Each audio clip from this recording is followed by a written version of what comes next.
बिस्मिल्लाहिर्रहमानिर्रहीम हस्बुनल्लाह व निअमल वकील। हमारे लिए अल्लाह ही काफ़ी है और वो सबसे बड़ा कारसाज है।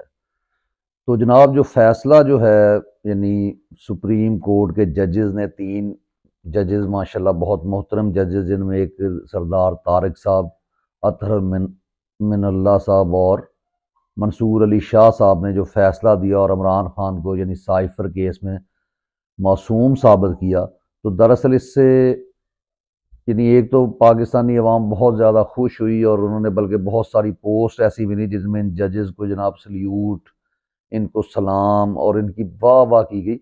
जनाब वो अपनी ज़िम्मेदारियां पूरी अगर किसी जगह कर देते हैं तो इसमें वो तनख्वाह कितनी लेते हैं उस वक्त के बारे में आपने कभी गौर किया?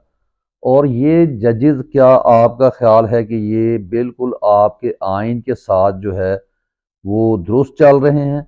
और जब ये कोई फैसला करते हैं उसमें 100 चीज और साहब जो इजाफी नोट लिखा उस पर हम बात करते हैं, लेकिन उससे पहले जो बात की गई यानी इसके साथ जैसे ही उन्होंने इधर से रिलीफ दिया कुछ इमरान खान साहब को और शाह महमूद कुरैशी साहब को, तो उसके साथ ही इलेक्शन कमीशन ने इंट्रा पार्टी इलेक्शन जो है उसको मुस्तरद कर दिया और उसके साथ ही बल्ले का निशान जो है वो छीन लिया गया। तो ये बल्ले का निशान किस दल्ले के कहने पर छीना गया है, वो मेरा ख्याल में आप खुद उसके ऊपर करेंगे बात। यानी मैं तो सिंपली ये बात करना चाहूँगा कि जो मुल्क में हो रहा है कि ये तमाम तर जजेस, तमाम तर इलेक्शन कमीशन कहीं पे थोड़ा सा यानी क्योंकि नवाज शरीफ को रिलीफ देना है उसके लिए सुप्रीम कोर्ट जो है वो बाकायदा इश्तहार दे रही कि आओ इश्तहारियों आकर इंसाफ ले जाओ, यानी अपने मतलब का इंसाफ ले लो, तुम भी ले लो, जहांगीर तरीन साहब भी ले लें। अब इनके पीछे कौन है? ये वो जजेस हैं जो मौलवी मुश्ताक जैसे, जिनकी ये जरूरत नहीं होती कि वो आइन का तहफ़्फ़ुज़ कर सकें, तो उनको कौन लाने वाला है? वही एक शख्स। वो कौन था? अब मैं बात करता हूँ अरशद शरीफ शहीद की, कि जब बकौल मुराद सईद साहब के अगर आपने उन तक पहुंचना है और इमरान खान के ऊपर जो कातलाना हमला हुआ उस तक पहुंचना है, तो अरशद शरीफ शहीद से पहले जो एक दिन प्रेस कॉन्फ्रेंस हुई वो की गई, कौन करने वाला था तमाम सहाफ़ी जानते हैं, लेकिन नाम ये कोई नहीं लेगा।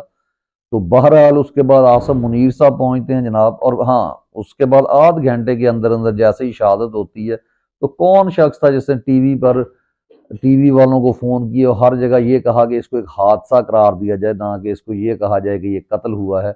और फिर उसके बाद इस केस के लिए आसम मुनीर साहब पहुंचते हैं उनकी वालदा के पास, और उसके बाद अभी तक हम इस इंतज़ार में हैं कि जो एक माँ के साथ ये वादा करके आए थे कि मैं आपके बेटे का जो है उस बेटे को इंसाफ दिलाऊंगा, तो वो इंसाफ कहाँ तक पहुंचा? इस बात को भी छोड़िए जनाब, इजाफी नोट में उन्होंने क्या लिखा है उसकी तरफ आप आते हैं। इजाफी नोट में ये लिखा गया है कि पिछले जो अदवार में जो है जितनी सियासी जो लीडर्स थे, जो जिसको कह लें कि अपना नवाज शरीफ साहब हो गए, भुट्टो की तरफ भी चले, इनका इशारा है कि उनको पाबंद सलासल क्यों किया गया, उनकी जो है हुकूमतें क्यों उल्टाई गई।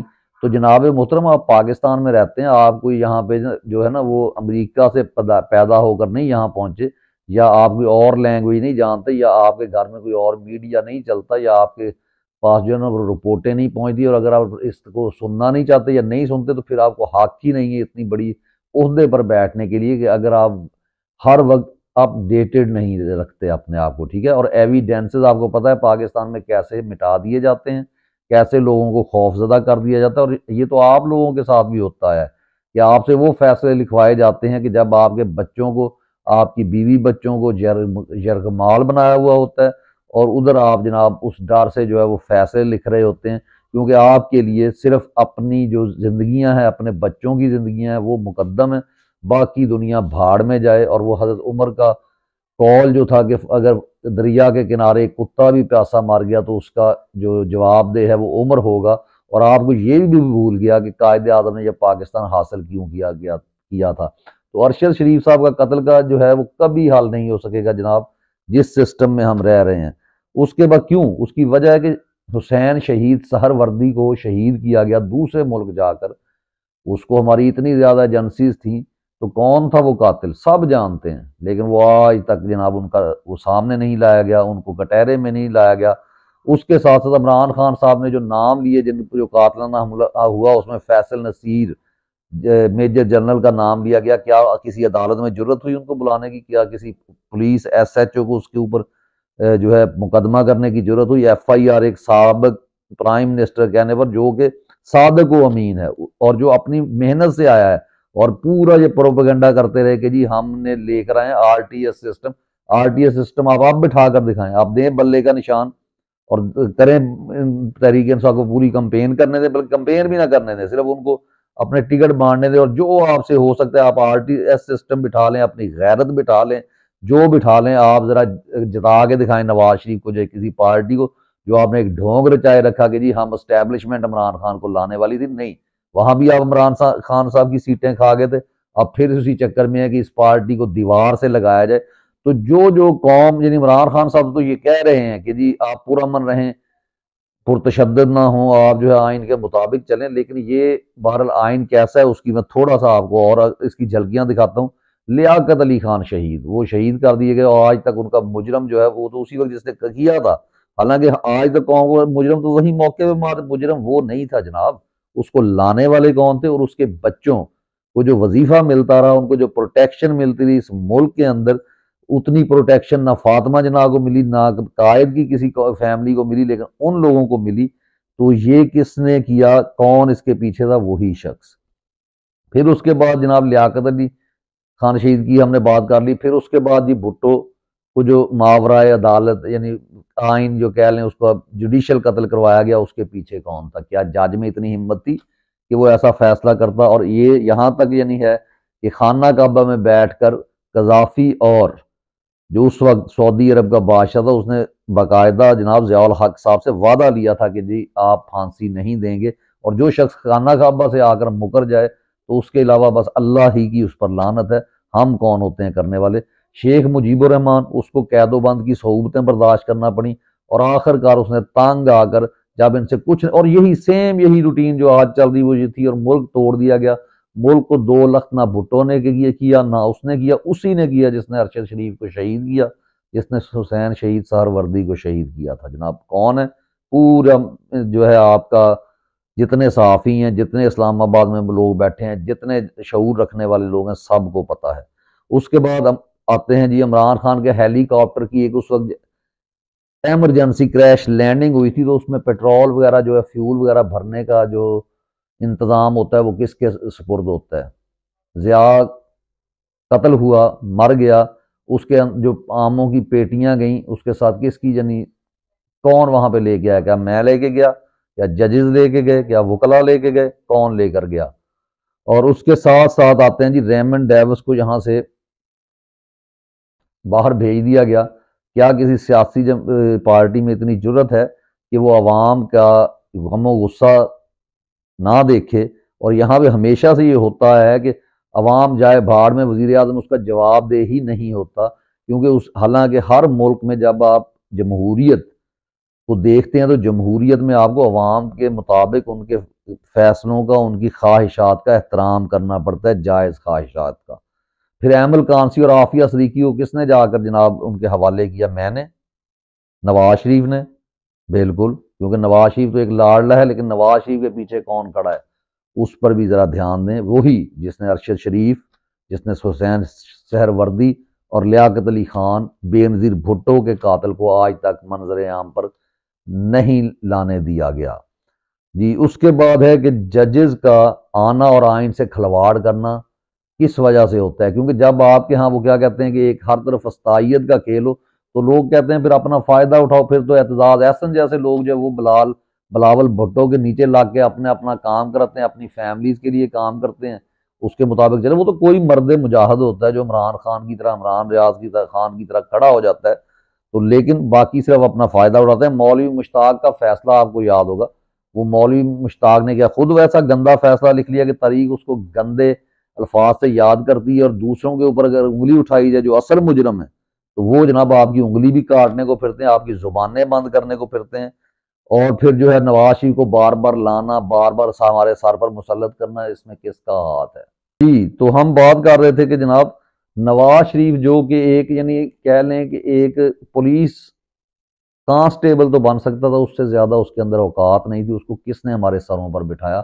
उसी के पीछे अरशद शरीफ शहीद अगर इस कहानी को आप खोजें निकालें तो आपको अरशद शरीफ का कातिल भी मिल जाएगा, लेकिन वो हम खोलना नहीं चाहते। ठीक है, उसके साथ साथ अगर हम आगे की बात करते हैं कि 1965 की तकरीर जो जनाब अयूब खान ने की, जो कि बिल्कुल एक फ्रॉड तकरीर थी, और हमारा आज तक खून गरमाते रहे हैं, लोग बेवकूफ़ हैं सोचते रहे, लेकिन अब लोगों के आगे आप बरहना हो चुके हैं।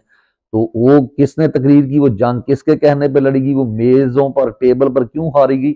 और उसमें एक आपको वाकया सुनाता हूँ कि जब इतनी ज्यादा शिद्दत की जंग थी कि गुस्सा था एक दूसरे के ऊपर, तो वहां का एक पायलट गिरता है, जब उसे पकड़ा जाता है तो वो गुस्से से, यानी एक बहुत बड़ा जैसे हाकम होता है, वो कहता है उनको जाओ मुझे मेरे अंकल अयूब खान से मिलवाओ, और फिर उनको लेके आया जाता है हॉस्पिटल में। अयूब खान साहब पहुंचते हैं, फोन करवाते हैं उनसे, वालिद से उसकी बात करवाते हैं, और कहते हैं ठीक है बच्चा, कोई मसला नहीं इसको होगा।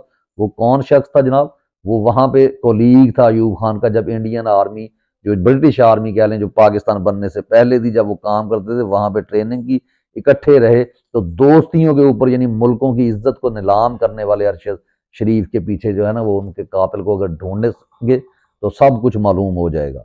और उसके बाद एम आलम साहब के साथ क्या हुआ कि उन्होंने उस जंग को, यानी जैसे मेजर अजीज भट्टी साहब शहीद हुए, क्योंकि वो लोग तो मुजाहिद थे, मुजाहिदीन थे तमाम, हमारी फौज तो बहुत बहादुर है, लेकिन ये तो करप्ट जर्नैलों का टोला था ना जो ये कर रहा था।